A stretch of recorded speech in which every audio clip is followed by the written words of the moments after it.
The real question now isn't just who Erika Kirk is. It's why so many people around Turning Point USA suddenly seem afraid to speak openly. According to growing rumors and insider claims, Erika allegedly believed she had already removed anyone inside Tfuza who could expose what was happening behind the scenes. But now, people close to the situation claim she may have underestimated one thing: the backlash might actually be coming from inside her own personal circle. Former classmates, old friends, and even past relationships have reportedly started speaking privately, and many of them seem confused about why Erika hasn't publicly stepped forward to address the controversy herself. The biggest rumor floating around right now is that this isn't just another former employee preparing to speak out.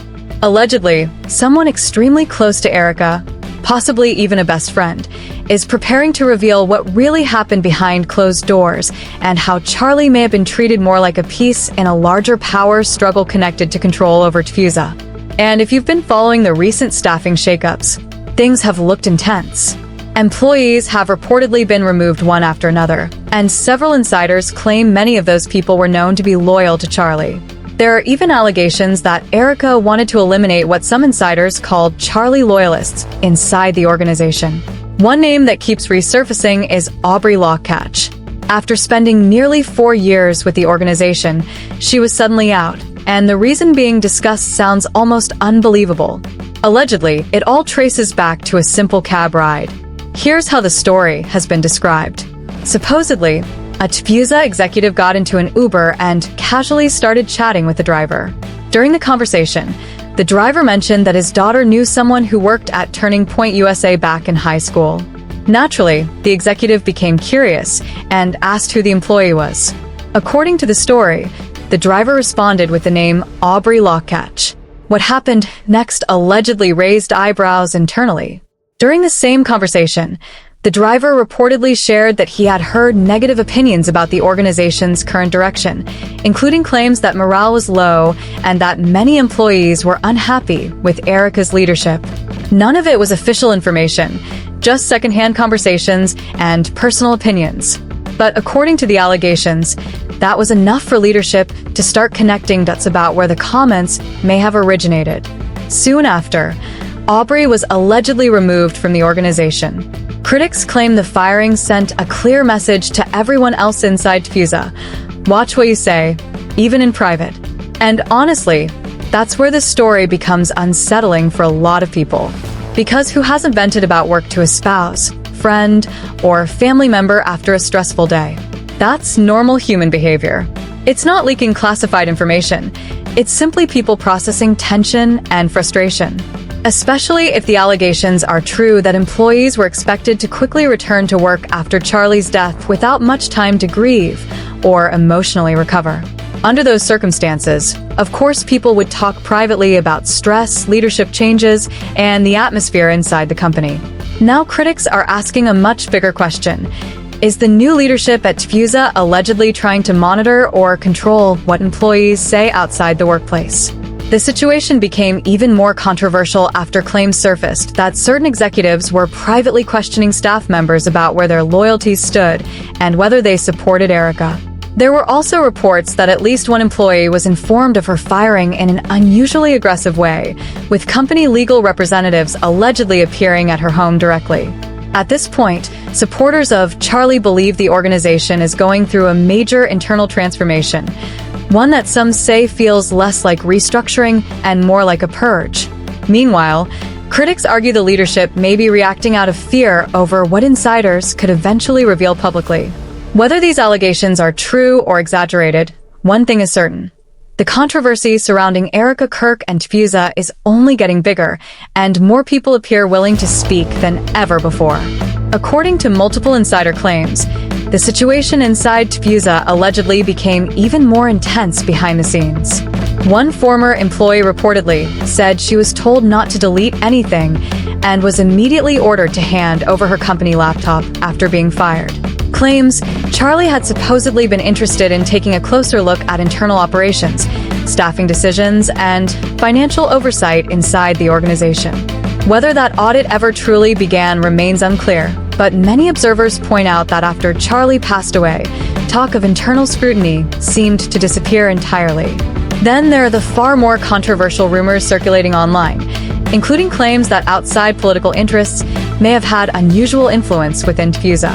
To be clear, these are allegations and internet theories, not confirmed facts. But some former employees have shared stories that continue fueling the speculation.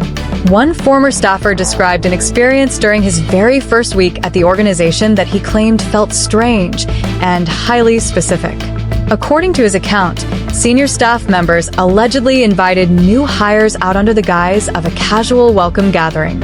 But during private conversations, he claims they began asking pointed questions about Israel, foreign policy, and intelligence organizations. The former employee alleged that the discussion quickly became far more serious than simple political small talk. According to him, some of the individuals implied connections to pro-Israel groups while emphasizing how long they had been connected to Tfuza. Now again, none of this has been independently verified. But critics argue that if the account is accurate, it raises questions about what exactly new employees were being evaluated for and why those topics allegedly came up so early. Meanwhile, many longtime followers of Tfuza say the organization itself no longer feels like the version Charlie originally built. Since his passing, viewers and supporters have noticed a dramatic shift in tone, public appearances, and leadership style. While Charlie was alive, Erika was often viewed as quiet, private, and supportive, someone who largely stayed out of the spotlight. But according to critics, that image appeared to change very quickly afterward. Suddenly, Erika was everywhere. Television appearances, major public speeches, high-energy events, viral clips, and large stage productions celebrating fundraising numbers, merchandise sales, and organization growth. To supporters, that may simply her mother reportedly encouraged her to go introduce herself, but Erika says she didn't because they were rushing to catch a flight. At the time, it sounded like one of those emotional, meant-to-be moments people often describe in relationships. But now, critics and internet investigators are revisiting that story from a completely different angle. That's where Candace Owens enters the conversation. Candace has openly claimed she's been digging into Erika's past, and according to her, some of the things being uncovered are making longtime observers question the image Erika presented publicly for years. People who allegedly knew Erika before her rise inside Tfuza have reportedly described her current public persona as carefully crafted rather than natural. Not simply personal growth, but something more calculated. Critics point to claims that Erika consistently projected an ultra-clean and highly polished image, deeply faith-centered, reserved, traditional, and almost impossible to criticize publicly because every conversation allegedly circled back to religion and morality. Now another layer of rumors is spreading online. According to some claims, former friends and people once close to Erika are beginning to share stories suggesting that her relationship with Charlie may not have developed as organically as the public believed. One theory being pushed online is the so-called honeypot narrative, the idea that Erika may have been strategically placed into Charlie's life. To be absolutely clear, this is speculation and internet rumor, not proven fact. But the theory has gained attention because of repeated stories involving how Charlie and Erika were allegedly brought together. Some sources claim influential people within Charlie's circle quietly encouraged the relationship behind the scenes for a long time. According to those rumors, people close to Charlie allegedly promoted Erika as the perfect conservative wife he had been searching for, someone who matched the image and values that aligned perfectly with Tfuza's public branding.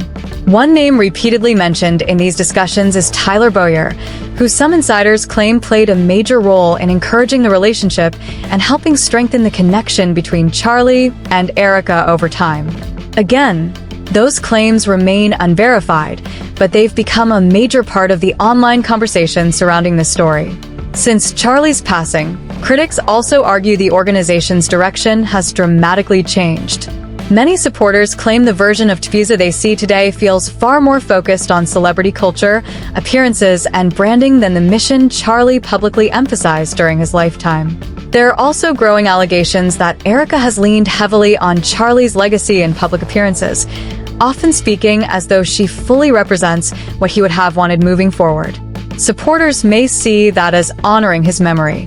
Critics, however, claim it sometimes feels like Charlie's image is being used to validate decisions he can no longer publicly respond to himself.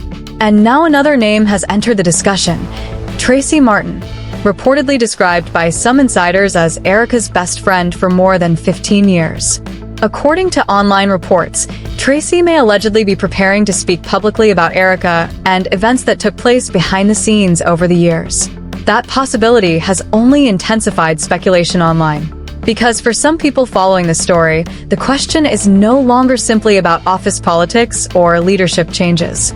They believe something much bigger may have been happening beneath the surface. Some internet commentators have even pushed theories claiming Erika acted less like a traditional spouse and more like a gatekeeper or handler, someone strategically positioned close to Charlie as internal tensions inside Tfuza allegedly grew. Again, these are theories circulating online, not established facts. Still, supporters of those theories point toward claims that Charlie had recently become more suspicious of people around him and allegedly wanted answers regarding finances, leadership decisions, and internal operations before his death. Whether any of these allegations are true remains unclear. But what is undeniable is that the mystery, speculation, and public fascination surrounding Erika Kirk and Tfuza continue growing rapidly online. Now the debate has completely split viewers into two sides. Some believe Erika is simply being unfairly targeted during an incredibly difficult period. Others believe there are still major unanswered questions about what was happening behind closed doors before Charlie's death. What do you think? Was Erika simply protecting the organization after a tragedy, or is there more to this story than the public knows? Let us know your thoughts below, and don't forget to like, subscribe, and share this video. And now the rumor mill is spinning again because there are reports that multiple insiders who've known Erika for years are ready to talk, including someone named Tracy Martin, described as her best friend of 15 years. Some people are even pushing a bigger theory that Erika wasn't just Charlie's wife. She was his handler, like a backup plan that kicked in once Charlie allegedly started questioning people around him and losing trust in the system he used to defend. Now it's on you. Do you think Erika was really a handler and that meeting Charlie wasn't some simple faith-based coincidence? And do you think Charlie may have uncovered something serious before he was assassinated?